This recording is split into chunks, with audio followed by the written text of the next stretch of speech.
ഞാൻ അത്ഭുതപ്പെട്ടു പോയി. എല്ലാത്തിനും പ്രതികരിക്കുന്ന കേരളത്തിൻ്റെ മുഖ്യമന്ത്രി എന്തുകൊണ്ടാണ് ഇത് അമിത്ഷായ്ക്കെതിരെ ഒരക്ഷരം മിണ്ടാത്തത്?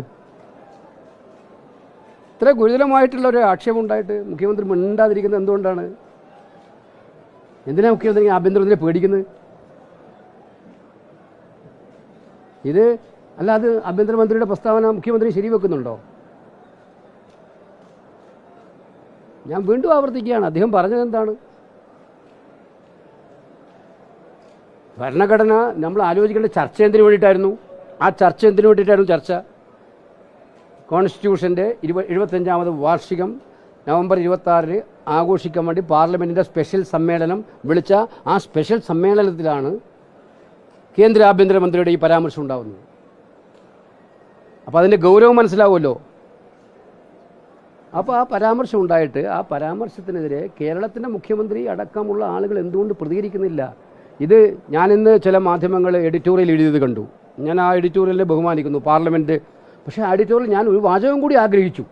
ആഭ്യന്തരമന്ത്രിയിൽ നിന്നും വരാൻ പാടില്ലാത്തൊരു വാക്കായിരുന്നു ഈ വാക്ക് എന്ന് ആ മാധ്യമങ്ങൾ പറയുമെന്ന് ഞാൻ പ്രതീക്ഷിച്ചു. മുഖ്യമന്ത്രി മാത്രമല്ല, അതുണ്ടായില്ല.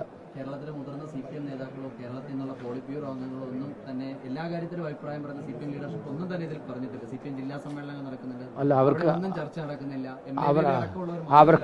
അവർക്ക് തിരക്ക്, അവർക്ക് ഇതിലൊന്നും സമയമില്ല. അവർക്ക് തിരക്ക്.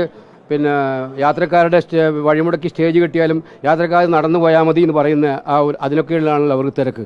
നടന്നു പോയാൽ മതി, എന്തിനാ കാറ് പോകുന്നത്? ഞങ്ങൾ സ്റ്റേജ് കെട്ടിയാൽ നിങ്ങൾ നടന്നു പോയിക്കൊള്ളണം. ഞാൻ കണ്ടു ഒരു സ്റ്റേറ്റ്മെൻറ്റ് ഇന്നില്ല. എന്താ അതിനൊക്കെ ഞാൻ പറയാം.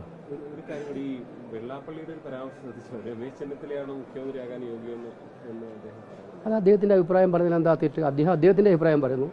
ഞങ്ങളെ സംബന്ധിച്ചിടത്തോളം കോൺഗ്രസ് സമുദായ നേതാക്കന്മാരെ എല്ലാവരെയും സാമുദായിക സംഘടനകളെയും ഉൾക്കൊണ്ടുപോകുന്ന പ്രസ്ഥാനമാണ്. അത് ഒരു മതനിരപേക്ഷ പ്രസ്ഥാനമാണ്. എല്ലാ സമൂഹത്തെയും ഉൾക്കൊള്ളണം. അത് എല്ലാ ജാതിയെയും എല്ലാ മതത്തെയും എല്ലാ സമുദായത്തെയും ഉൾക്കൊള്ളണം. ആ സമുദായത്തിൻ്റെ ആളുകൾക്ക് അവരുടെ അഭിപ്രായം പ്രകടിപ്പിക്കാം. അവരുടെ അഭിപ്രായമായിട്ട് നമ്മൾ എടുക്കുക.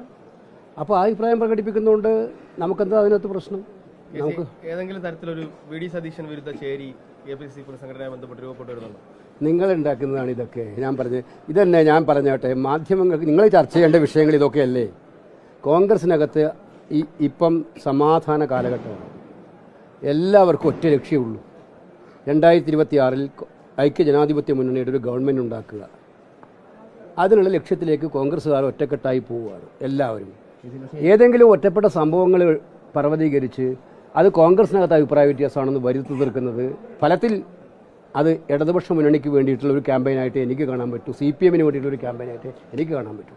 കേരളത്തിലെ പ്രമുഖമായ സമുദായ സംഘടനകളുടെ 2 സമുദായ സംഘടനകളുടെ ലീഡർഷിപ്പ് പറയുന്നത് കോൺഗ്രസ് അധികാരത്തിൽ വരട്ടെ എന്നുള്ള ഒരു മനോഭാവത്തോടു കൂടിയാണോ എന്ന് തോന്നുന്നുണ്ടോ?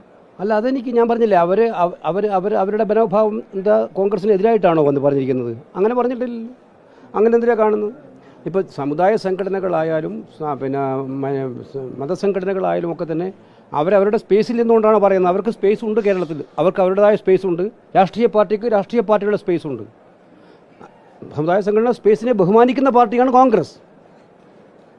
പക്ഷേ പാർട്ടിയാണ് ഇത്തരം കാര്യങ്ങൾ തീരുമാനമെടുക്കുക. നമസ്കാരം.